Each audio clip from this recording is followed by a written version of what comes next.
¿qué tal, chicas? Nos volvemos a encontrar una vez más. Quiero contarte que estoy muy emocionada porque vamos a empezar una nueva serie. Y esta nueva serie realmente es la continuación de un tema que ya tratamos al principio de este año, que es entendiendo la salvación. Si tú has estado siguiéndonos en las redes, si has estado siguiendo los temas jueves a jueves, probablemente recuerdes algunos temas. Pero si tú no has estado, si no sabes de qué estamos hablando realmente y no has participado anteriormente, no te preocupes, porque justamente hoy voy a hacer un pequeño recuento de tal manera que tú puedas familiarizarte y sintonizarte con lo que vamos a tratar durante las próximas 4 semanas. Y hoy vamos a hacer una introducción a la que hemos llamado el sorprendente plan de Dios. Y vamos a explicar un poquito por qué es sorprendente, qué tipo de plan es el que se está haciendo referencia, ¿verdad? Así que nada, quiero simplemente que estés atenta a lo que vamos a explicar hoy porque vamos a tocar algunos puntos importantes de lo que vimos ya anteriormente y va a ser nuestra introducción para lo que viene por delante. ¿Ok? Entonces, déjame decirte que normalmente las personas que creen en Dios tienen muchas ideas en su cabeza, pero estas ideas podrían ser producto de la tradición, de algunas transmisión de pensamientos de generación en generación, ¿verdad? De algunos puntos religiosos, dependiendo de la familia, dependiendo del entorno, dependiendo de dónde nos educamos, etc. Entonces, pero déjame decirte que esta serie que hemos denominado Entendiendo la Salvación, parte 2, que sería justamente la segunda parte, es porque a pesar de que muchas personas creen en Dios, no tienen tanta seguridad o podrían tener algún tipo de confusión respecto a cómo realmente se obtiene la salvación en Dios. Entonces, la primera pregunta que te podrías hacer y que es absolutamente válida es ¿a qué plan se refiere y por qué es un plan sorprendente? ¿No es cierto? Bueno, déjame decirte que este es un plan que Dios diseñó desde la eternidad. Dios no improvisó, Dios no se lo inventó, Dios no es que tú lo tomó en cuenta de pronto, no es que se le ocurrió así de la noche a la mañana, sino que Dios, siendo un Dios omnisciente, sabía exactamente lo que iba a pasar con el hombre. Y por eso es que diseñó, planeó desde la eternidad algo especial para poder alcanzar a la humanidad, para poder reconciliarse con los hombres. Y ahorita te voy a explicar por qué. Y este plan está sumamente claro, narrado desde el Génesis, que es el primer libro de la Biblia, hasta el Apocalipsis. Es decir, durante toda la historia que tú puedes encontrar en la Biblia, vas a ver que hay un solo hilo conductor y es el plan de redención de parte de Dios para la humanidad. Entonces, ¿por qué hacía falta un plan de redención? ¿Por qué? Vamos a empezar entonces contando cómo es que se dio esto en la vida de los seres humanos y cómo es que Dios tuvo que diseñar este plan. Cuando Él creó los cielos, la tierra, creó el mar, creó las plantas, los animales, inclusive los seres humanos, ¿verdad? Dice la palabra de Dios que todo lo que Él creó era bueno y bueno en gran manera. Es decir, esta creación era perfecta, absolutamente perfecta. ¿Sabes qué pasaba? Que el hombre tenía una buena comunión con Dios. Dios se encargaba de suplirles todo y de estar cerca de ellos. Pero pasó algo importante, trascendente y significativo, que Adán y Eva decidieron voluntariamente desobedecer a Dios. En ese momento ingresó el pecado a sus vidas y con ello ingresaron un montón de cosas que han ido en contra justamente de lo que Dios había creado perfecto. ¿Por qué? Porque el pecado del hombre no solamente afectó su vida personal, sino que afectó también la naturaleza, afectó la creación misma. Y voy a explicarte un poquito sobre esto. Cuando ingresó el pecado a la vida del ser humano, ingresó la muerte, ingresó el dolor, ingresó el sufrimiento. Entonces, todos los seres humanos nacemos con esa tendencia al mal. Y esa tendencia al mal ha hecho que realmente tengamos un corazón egoísta. Y eso ha repercutido en cómo realmente administramos la naturaleza, cómo administramos los recursos que Dios nos ha dado. Y si tú te das cuenta, realmente no se ha hecho de una manera adecuada. Eso ha traído repercusión también entonces en la creación. Pero volvamos al ser humano. John Cross decía lo siguiente: el pecado ha actuado como una gota de cianuro en una comida maravillosa y deliciosa. No hizo falta más que una gota para arruinarlo todo. Eso es lo que hizo el pecado al ingresar a la vida de los seres humanos. Y quiero decirte algo. ¿Dónde empieza el problema? No solamente es que ingresa el pecado a la vida del hombre, sino que algo peor sucedió. Que el pecado separó al hombre de Dios. ¿Sabes por qué? Porque Dios es un Dios santo. Él no puede tolerar, no puede permitir, no puede admitir el pecado. No puede. Es un Dios santo, puro, sin mancha. Y es precisamente ese pecado lo que nos separa de Dios. Por eso era necesario que hubiera un plan de redención, para volver a esa relación con Dios. Pero ahora vienen un poco los puntos que hemos visto en la serie al principio, ¿verdad? Lo que te estaba comentando. Desde ese momento, los seres humanos han tratado de buscar y tender puentes para acercarse a Dios, de diferentes maneras. Una de esas formas que ha usado el ser humano para acercarse a Dios es a través de las buenas obras. Es decir, por medio de ayuda al prójimo, de actitudes solidarias y de alguna manera, con esta forma de vida, que es correcta, ¿ok? Que es correcta hacerlo, ha tratado de ganarse el favor de Dios. Sin embargo, la Biblia dice con mucha claridad que no existe ninguna obra humana que pueda llevarnos a obtener esa reconciliación con Dios y esa salvación de los pecados. Fíjate lo que dice Efesios 2, del 8 al 9. Dice, porque por gracia habéis sido salvados por medio de la fe. Fíjate, dice que la salvación es por medio de la fe. Dice, y esto no de vosotros, sino que es don de Dios, es un regalo de Dios, no por obras, para que nadie se gloríe. Aquí la palabra de Dios dice claramente que la salvación se obtiene por gracia. Gracia es el regalo que nos dan en forma inmerecida. Eso es gracia. Y la salvación es un regalo que Dios la otorga de manera inmerecida. Y dice que no es por obras para que nadie se gloríe. Si la salvación se obtuviera por méritos propios, ¿sabes qué pasaría? Nuestro corazón, que tiende al mal, se llenaría de orgullo, de autosuficiencia, de vanagloria. ¿Y sabes qué pasa con esto? No solamente que nos aleja de Dios, porque el orgulloso no necesita ayuda de nadie, es autosuficiente, sino que también el orgullo hace que uno evada las responsabilidades, evada el pecado propio, se justifique. Eso es lo que hace el orgullo. Cuando tú te conversas con alguna persona que tiene orgullo en su corazón, le dice, pero fíjate lo que estás haciendo, esto no es correcto. Lo que tú estás haciendo está dañando a otros, lo que tú estás haciendo está lastimando a otros. ¿Y sabes qué dice la persona orgullosa? Dice, no, pero esa persona me provocó. Es que esto es porque otros han hecho estas cosas y por eso yo tuve que reaccionar de esta manera. O no, esto no es culpa mía, esto es por ti, la culpa es tuya. ¿Has escuchado eso en alguna oportunidad? Eso es lo que hace un corazón orgulloso. No admite las responsabilidades, no admite las faltas, no admite las culpas, no admite el pecado que habita en la vida. Eso es lo que hace el orgullo. Entonces, lo que te quiero decir con esto es que en realidad nadie puede lograr acercarse a Dios por méritos propios. Las buenas obras te pueden llenar de satisfacción, pero también de orgullo, porque sientes que de alguna manera estás actuando mejor que otras personas. Y como alguien mencionó en alguna oportunidad, desde que existen las excusas, los seres humanos han tratado de justificarse a sí mismos de múltiples formas. Pero hay otra manera también en la que el ser humano ha tratado de tender puentes hacia Dios y de tener una nueva relación con Él. Y ha sido por medio de la religión y del cumplimiento de la ley o del cumplimiento de las normas o de los mandamientos de Dios.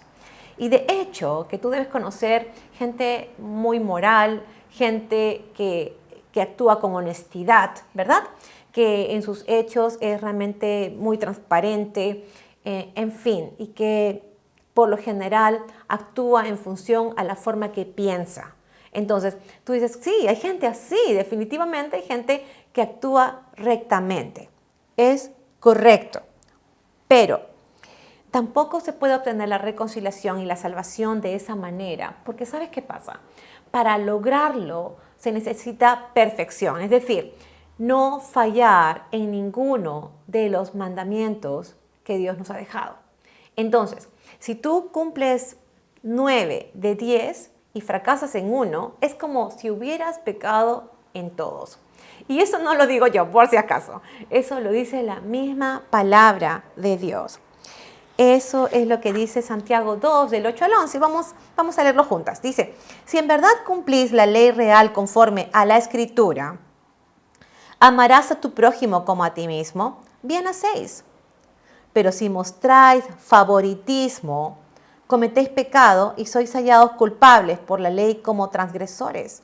Porque cualquiera que guarda toda la ley, ojo con esto, dice, cualquiera que guarda toda la ley, pero tropieza en un solo punto, dice, se ha hecho culpable de todos. Pues el que dijo, no cometas adulterio, también dijo, no mates.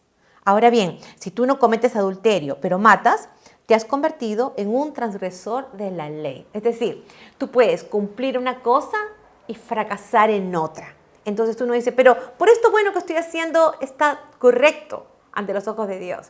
Sí, eso sí, pero todo lo demás que no se ajusta a los principios de la palabra de Dios, que no estás obedeciendo, es como si hubieras transgredido absolutamente todas las demás normas de Dios. En otras palabras, lo que quiero decirte es que nadie puede cumplir a cabalidad toda la ley de Dios. Nadie puede hacerlo perfectamente. Terminamos fracasando y pecando contra Dios. Por ejemplo, tú puedes ser una persona generosa, que te gusta dar a los demás, que comparte las cosas que tienes. Qué bueno que tengas ese corazón, en verdad. Pero podrías estar guardando resentimiento contra alguien. ¿Entiendes lo que te quiero decir? Podrías estar buscando realmente, deseando vengarte de alguien que te ha hecho daño, de alguien que te ha lastimado profundamente. Pero haces una cosa bien, pero hay otra en tu corazón que no está bien. Tú puedes ser una persona amable y servicial, pero también podrías tener envidia, podrías estar codiciando lo que tienen otros, podrías estar mintiendo, tener malos pensamientos, malas intenciones, malas actitudes, etc. Entonces lo que te quiero decir es que nadie está libre de pecar contra Dios y contra los demás. Nadie. Entonces, estas formas humanas que se han querido usar para acercarnos a Dios, para restablecer una relación con Dios, no funcionan, no funcionan. Y hasta aquí vamos a hacer un recuento. El hombre rompió la relación con Dios cuando desobedeció e ingresó el pecado a su vida. Y desde ese día, todos, absolutamente todos, sin excepción, nacemos con pecado en nuestra vida. Ese pecado se ha transmitido a todos los humanos, a todos los seres humanos, ¿verdad? Y Salmo 51:5 dice, he aquí, yo nací en iniquidad y en pecado me concibió mi madre. Esto habla realmente de que nacemos todos con esa tendencia hacia el mal. Basta una oportunidad para que eso salga a la luz, porque el pecado está alojado en el corazón de todo ser humano. 2.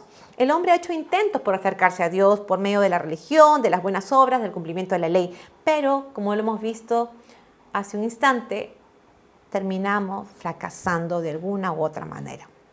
3. Dios es el que ha tomado la iniciativa para reconciliarse con el hombre, dando a su propio Hijo Jesús como sacrificio para que muriera en la cruz y a través de él poder justificar a los seres humanos de sus pecados. ¿Ok? ¿Cómo? Porque cuando Cristo murió en la cruz, tomó nuestro lugar, el lugar que nos correspondía a nosotras. ¿Por qué? Porque dice la palabra de Dios que la paga del pecado es muerte. Eso significa que hay una separación del hombre con Dios, no solamente aquí, viviendo a nuestra manera, sino también que afecta la vida eterna. Entonces dice que la paga del pecado es muerte, pero el regalo de Dios es la vida eterna a través de ¿quién? De Jesucristo. Entonces, Él puso a Jesús como sustituto en nuestro lugar para que Él llevara nuestros pecados, para que Él cargara con todos nuestros errores en la cruz. Y Él, de esta manera, pudiera ser ese medio para que pudiéramos encontrar perdón de pecados y que pudiéramos restaurar esa relación que se rompió con Dios. Entonces, es importante que tú te des cuenta que el único medio, la única forma de llegar a Dios y de reconciliarnos con Él y de tener una comunión verdadera, personal con Él. No estoy hablando de una religión, no estoy hablando de ritos, no estoy hablando de prácticas. Estoy hablando de una relación verdadera, profunda, estrecha, sincera con Dios, es solo por medio de Cristo. ¿Por qué? Porque la palabra de Dios dice, el mismo Jesús dijo, yo soy el camino, la verdad y la vida. Nadie viene al Padre si no es por mí. Él es el único medio. Y Romanos 5:10 dice, porque si cuando éramos enemigos fuimos reconciliados con Dios por la muerte de su Hijo, fíjate lo que dice, la reconciliación es por medio de la muerte de Cristo. Dice, seguimos. Mucho más, habiendo sido reconciliados, seremos salvos por su vida. Esa es la respuesta de parte de Dios. La salvación viene por medio de Cristo. Y hay un cuarto punto que quiero tocar como recuento también de los temas anteriores que hemos tratado.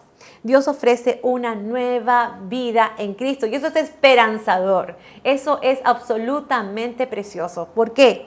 Porque nos da la oportunidad de dejar nuestra vida pasada atrás y tener un nuevo inicio, de tener un nuevo comienzo. Lo que dice 2 Corintios 5, 17 y 18 es lo siguiente. De modo que si alguno está en Cristo, si tiene una relación con Él, nueva criatura es. Es como si naciéramos de nuevo. Eso es. Las cosas viejas pasaron. He aquí, son hechas nuevas. Y todo esto procede de Dios. ¿Te das cuenta que no es iniciativa del hombre? Todo esto procede de Dios, quien nos reconcilió consigo mismo. ¿Por medio de quién? Por medio de Cristo. Es el único medio para reconciliarnos con Dios. Eso es importante y entender cómo funciona la salvación. Por eso esta serie, Entendiendo la Salvación. Porque de pronto que hemos crecido con muchos conceptos erróneos, equivocados de lo que significa tener una relación con Dios. Pero ¿sabes qué? Si tú crees en Dios, debes creer también en lo que dice la Biblia. Y yo te animo a que tú puedas, si es que tienes una Biblia en casa, que tú puedas abrirla y leerla. Quítale el polvo que tiene encima porque probablemente la tienes guardada y empieza a leerla. Yo te animo que puedas empezar por los evangelios, es decir, por Mateo, Marcos, Lucas, Juan. Conoce quién es Cristo, conoce lo que vino a hacer al mundo, conoce lo que ya hizo por ti. Entonces, déjame decirte que esta introducción se llama El sorprendente plan de Dios. ¿Por qué? Porque sencillamente es un plan que ofrece salvación gratuita, sin que el hombre tenga que hacer nada, porque Cristo lo hizo todo a nuestro favor en la cruz. ¿Te das cuenta? Porque además nos da vida eterna en Cristo Jesús. Y además nos ofrece un nuevo inicio, un nuevo comienzo, una nueva oportunidad para vivir en forma distinta. Eso es lo que hace Dios. Y ese es el recuento que yo quería hacer, para que pudieras estar sintonizada con los próximos temas que vamos a tratar. Así que quiero animarte a que continúes con nosotros porque hay mucho más que aprender y descubrir acerca de esta salvación que viene de parte de Dios por medio de Cristo. Así que te animo a que nos sigas acompañando jueves a jueves o inclusive si no has podido participar directamente de este día, puedes también ver estos episodios, estos mensajes a través de las redes, en YouTube, en Facebook, en Instagram. Puedes tú ver que hay información sobre estos temas que hemos desarrollado. Inclusive tenemos las grabaciones en Spotify, así que si tú de repente estás haciendo cosas en tu casa y quieres escuchar el mensaje, puedes hacerlo a través de Spotify. ¿Ok? Entonces, Vamos a orar y quiero contarte algo más al final. Padre Celestial, te damos gracias por este tiempo que nos permites acercarnos para conocer un poco más acerca de la salvación que tú mismo has diseñado, que tú has planeado desde la eternidad. Gracias, Señor, porque la salvación es gratuita. Gracias, porque no tenemos que hacer ningún esfuerzo humano para obtenerla. Gracias por Cristo, el único medio para acercarnos a ti. Gracias por Cristo, que dio su vida a cambio de la nuestra. Gracias, Señor, porque Él murió llevando todos nuestros pecados en la cruz para reconciliarnos contigo, para que pudiéramos tener un nuevo comienzo, una nueva relación contigo, Señor. Gracias, gracias. Queremos realmente seguir aprendiendo de ti, seguir aprendiendo de esta salvación preciosa que tú has provisto para todos los seres humanos. Gracias, Señor, por todo en Cristo Jesús. Amén. Amén. Bien, y esta fue la introducción, pero la próxima semana, si Dios lo permite, vamos a tener el primer tema de esta serie. Recuerda que van a ser durante 4 semanas consecutivas. Y se va a llamar Entendiendo la nueva vida en Jesús. Así que si tú quieres entender, si quieres aprender cómo es ese nuevo inicio con Cristo, te invito a que puedas estar la próxima semana. Y déjame decirte algo más. Si es que tienes alguna duda sobre estos temas, si quieres conversar con alguien de manera personal o si tú quisieras pertenecer a un grupo pequeño de mujeres de esta comunidad que se llama Entre Nosotras, bueno, puedes acceder a información a través de nuestras redes que están apareciendo en estos momentos en la pantalla y también escribirnos para consultarnos cualquier cosa que necesites a través del teléfono que está apareciendo en estos momentos también en la pantalla, ¿ok? Y nada, si Dios lo permite, nos vemos la próxima semana. Cuídate mucho, Dios te bendiga. Chao.